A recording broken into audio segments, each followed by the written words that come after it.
So in this video, it's part of our spine and spirit series, and we're going to talk about triggers. What are they? What do they feel like? Although most of us know.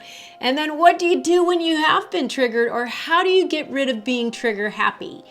So for the basis of our conversation, let's just set a baseline on what are triggers and what do they feel like. So they feel like fear and anxiety and shame and guilt and sadness and things like feeling betrayed or feeling rejected, not being seen, not being heard. It could even be someone else's mood. Maybe you're like, well, they're mad, so I'm mad. But it's just when we feel like we've been mistreated or been treated unfairly. And those are things that trigger these, anxious, anger, shameful, guilty, critical emotions that we experience. And what's interesting, in 1949, a neuroscientist named Donald Hebb, he started to coin the term neurons that fire together, wire together. And it was his attempt to show how these pathways or these neural networks are formed in the brain, and then they stay there through repetition. And so we can say then that every thought, every physical experience, every feeling triggers neurons in the brain. And so then triggers are these neural networks or neural pathways that get entrenched in us because we have them on repeat. That's why they say practice makes perfect. So if you're trying to learn how to play the piano, or you're trying to learn how to ride a bike or a foreign language, you have to practice, and you have to form these neural networks, and you fire these neurons together so they wire together, so you can continue with whatever it is that you're trying to learn. And even a mood or an emotion can be a neural network and can be practiced. So we've been spending a lot of time talking about how this all works in the series, The Spine and the Spirit. And I'm going to link it here and then also down below. But if you haven't checked those out, I would highly recommend it.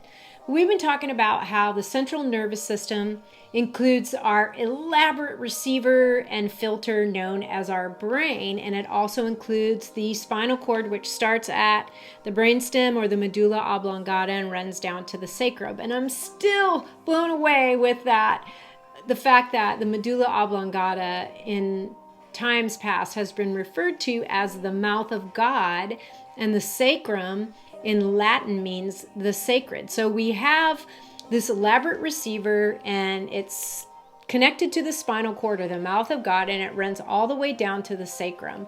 And in that whole system is what's called the cerebral spinal fluid. And many people say that the spirit swims in the cerebral spinal fluid. And after all this deep diving, I've come to agree wholeheartedly with that. But the cerebral spinal fluid, it's a watery-like substance that cushions the brain and protects the spinal cord, but it also brings nutrients to the brain and gets rid of waste. And I think I told you that this one guy that I was watching, he talked about how, when we have a lot of brain activity, we actually have poo that is formed by the neurons. And if we don't turn over that cerebral spinal fluid, it's like keeping poo in our brain, and no one wants that. But it can cause headaches and chronic fatigue and lower immune system.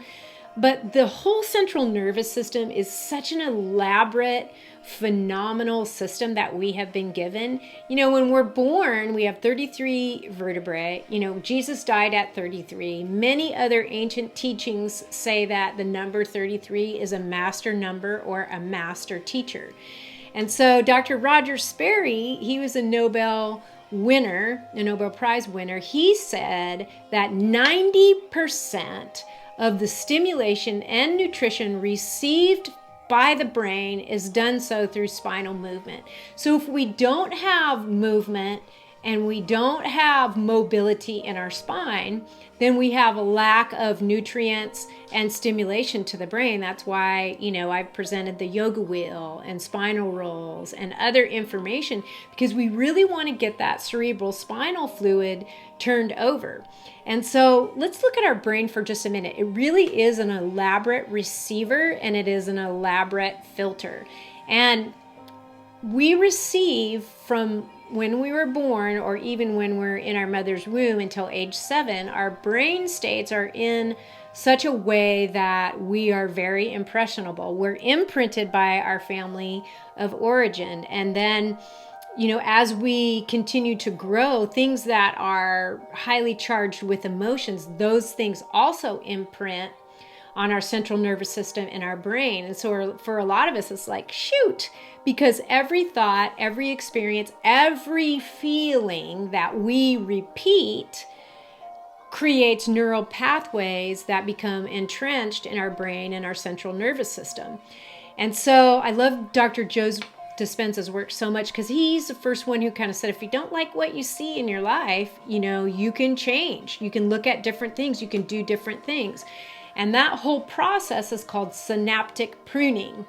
And the main way that you do that, or one of the ways that you do that, is stop using those neural pathways. But it's so difficult. I was telling someone yesterday that I literally feel like, since I have been on this awakening journey, I have had to wrangle my former self, or my emotional self, or my trauma self, the programs that I downloaded, earlier in my life up until this point. I've had to wrangle those things to the ground. And it's really difficult to stop using neural pathways, because the mind body takes over. A perfect example is my husband's a really big, tall guy. I'm like 5 feet tall, and he's between 6'2" and 6'3". And so when we would have a little scuffle or a little bump in the road, and I would get triggered, he would come at me, and I would be like, you're hovering. Even though he was coming at me in a gentle, kind way, I was triggered. So I was projecting onto him, these neural pathways, these emotions, these feelings and behaviors that are so entrenched, or have been, or were so entrenched in my central nervous system.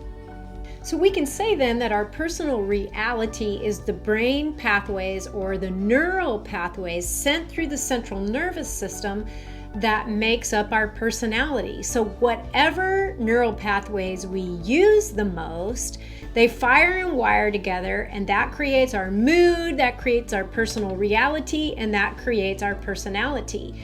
So our central nervous system really controls everything we do, from complex thinking to muscle movement, like walking across the room, to organ function like the heart pumping, or the lungs breathing. And our personality then is a set of traits which include our moods, our emotions, our behavior, which shape our personal genetics, which is called epigenetics. Thank you, Bruce Lipton. And it controls our experiences.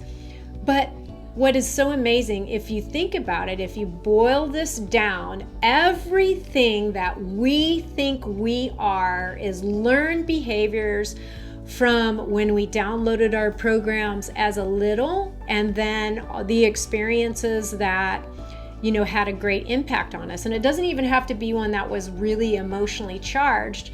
Sometimes we have these experiences in our life where we got embarrassed or hurt or what feel judged, and we're like, I'm never doing that again. And, we just make this decision, and we have these neural networks that fire and wire together, and that makes up our personal reality and our personality. And so they're like hardened patterns of behaviors from our early years up until this time, and they're ones that we use all of the time. And if we do the same thing we've always done, you're going to get the same thing that you've always gotten. And if you're not liking some of the things that you see in your life, well, we have choice. In Deuteronomy, it says, choose you this day life or death, blessings or cursings. Now, a lot of times we don't want to receive that message. We want to project or blame it on somebody else, but who we are is rooted or is routed through our central nervous system in our current personality or personality. And so it's rooted in our personality, which we said is a set of traits, which includes moods, emotions, behaviors, which shape your genetic expression, and your experiences. The conundrum is, if we continue to wait on something to change in our outside world, we're going to be waiting a while. You know, if you're waiting for the perfect timing, or for you to feel perfect about your body, or the perfect scenario, or for it to be totally safe, or even someone to come save you, we're all going to be waiting a while, because our neural networks, our neural pathways, our triggers, our filter, our receiving mechanism, our brain is filtering and receiving information the way that it has always done, and it's processed through our central nervous system the way that we've always done it. And the problem is, when we've had a life where, you know, like me, if you have had a lot of trauma and a lot of pain, you set up these, I would say, an electric fence around your inner landscape, or your inner landscape has a overactive smoke detector. And so if anything happens that remotely reminds you of a trauma that you've had in your past, you immediately go into survival mode, fight, flight, or freeze. You immediately get triggered. You get an adrenaline dump. You know, your focus narrows. You figure out, like, I got to get out of here. How do I get out of here? You know, you become like anxious and full of anxiety and fear, or you're like, I'm gonna fight my way out. Like, I will gnaw my own leg off and fight whoever is in front of me to get out of this trap that I'm in. Or you totally shut down. You know, you become like that fainting goat where you just, you know, you don't even have enough energy to lift your arm. And so this was a little bit hard for me to hear at first, but there is a payoff in staying in that kind of behavior. You know, as long as we're projecting our pain onto other people, then what happens is we get that adrenaline dump, and then we don't have to change our behavior. And what's really interesting is the brain is wired a little bit to be lazy, in the regard that, you know, it wants you to conserve energy for things that might come up. And so we're literally wired to take the shortest route out. And then we have, you know, our brain, which is receiving and filtering information based on all of our past experiences. And so we get this adrenaline pump when, you know, we are faced with a situation that reminds us of how we've been hurt in our past.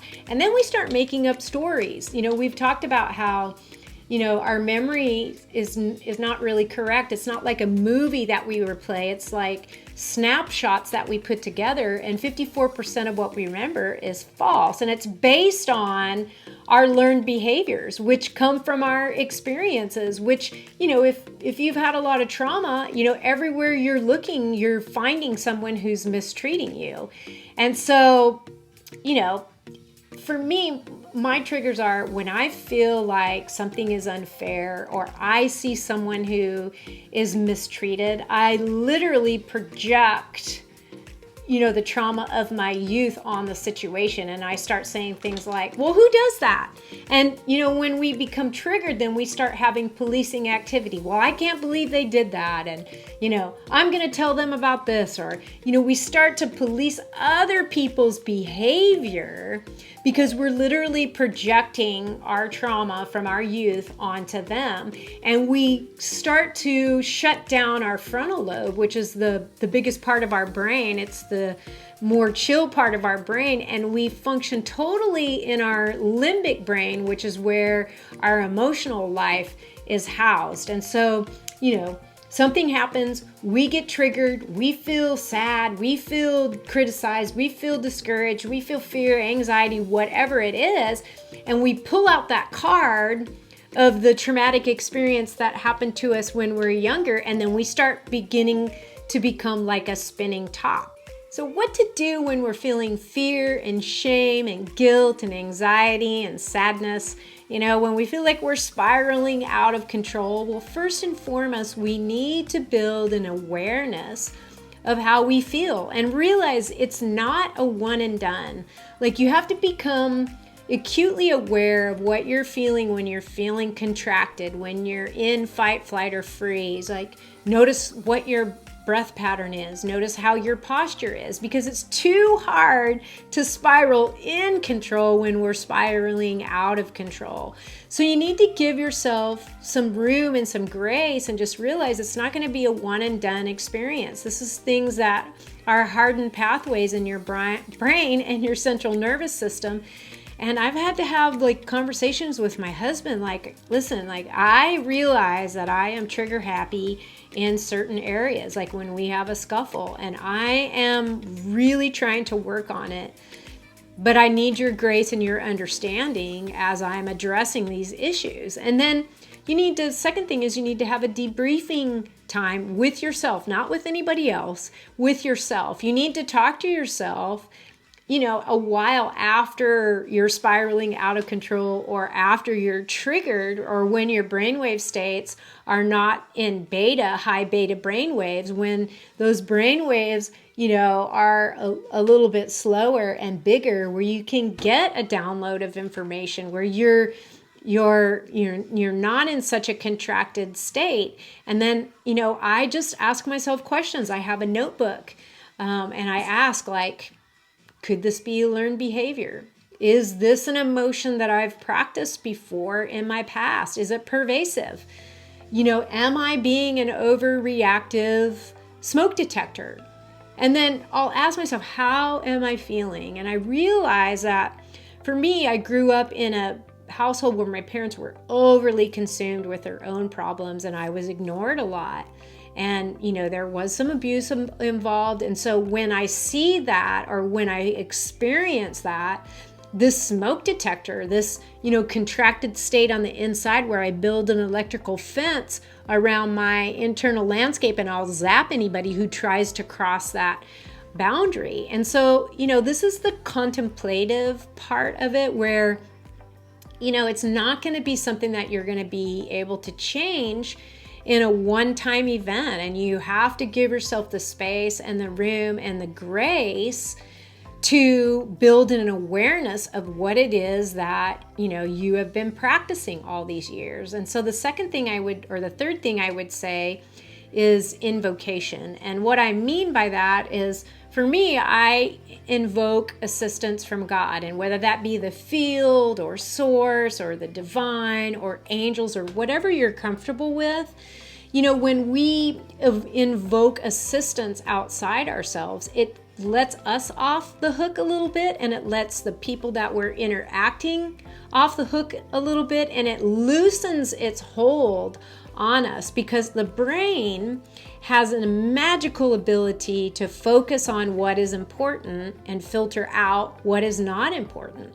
And so if you spend some time in contemplation and invocation and impress on your brain and your central nervous system, your soul and your spirit, that this is really important, then it will begin to focus in on it and filter out what you don't want. And then I would begin to look at your hardened patterns. Where are you like just unwilling to give in some hardened patterns in your life? And I mentioned to you that I literally have been wrangling myself to the ground. And there's some areas I've done really great on, and other areas I'm still in process. But I went after things that I know that I could tackle right away, so I wouldn't be so regimented in who I was and my personal reality and my personality. So I went after my food. I went after my exercise. I went after my sleep. I went after the things that, were hard and fast rules that I adhered to. And if I thought I needed X amount of sleep, I got less, or I got more, or I got up later, or I got up earlier. I took cold showers. I exercised differently.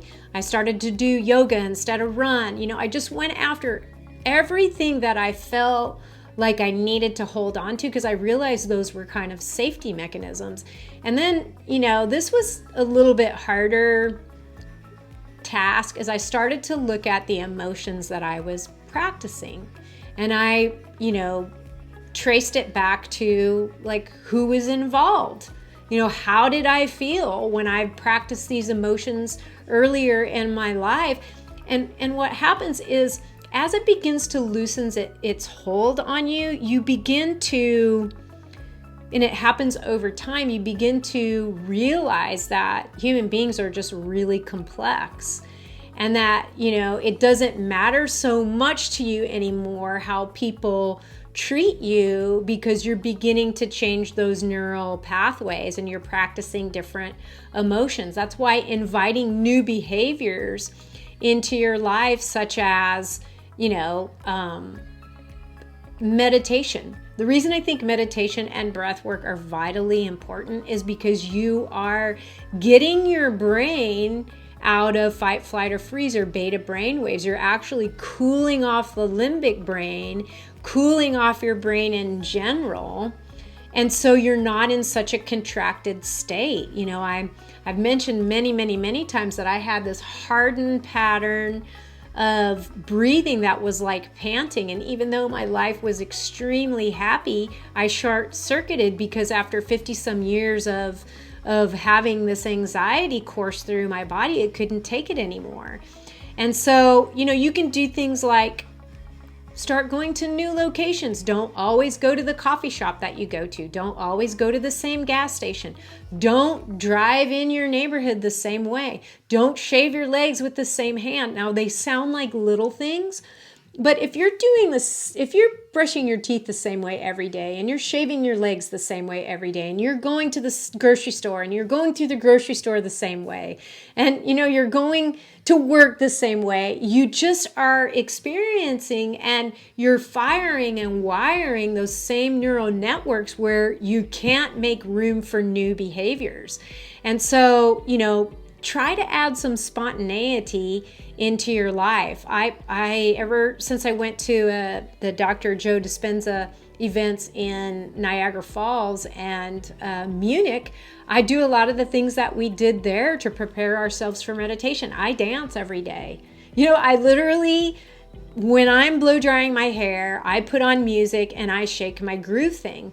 I try to unhabituate myself like he teaches, because I don't want to have these hardened patterns of breath and thought and emotion. And it really does, over time, loosen the hold of these old, unuseful, outdated patterns of behavior that don't serve you. And that's why the yoga wheel, do the yoga wheel or the yoga spine rolls, because you're stimulating that cerebral spinal fluid and you're bringing good blood flow and nutrients to the brain and taking away the waste. And do it with intention. I want to be a broader bandwidth. I want to be in abundance. I want to be in peace. I want to practice happiness. I know it sounds really simple, but it is, instead of waiting for things to change on the outside, it is what Neville Goddard and Joseph Campbell and Dr. Joe Dispenza and Bruce Lipton and Greg Braden and anybody that you can name talks about. It is about self-mastery. So I hope this resonates with you. I hope you'll check out my other videos. I would be eternally grateful if you would like and subscribe, or even comment below. It does help the circulation of my videos. But until next time, I'm hoping you're going to stimulate your spine and your spirit, and you're going to work on not being triggered and an overactive smoke detector. And until next time, be blessed.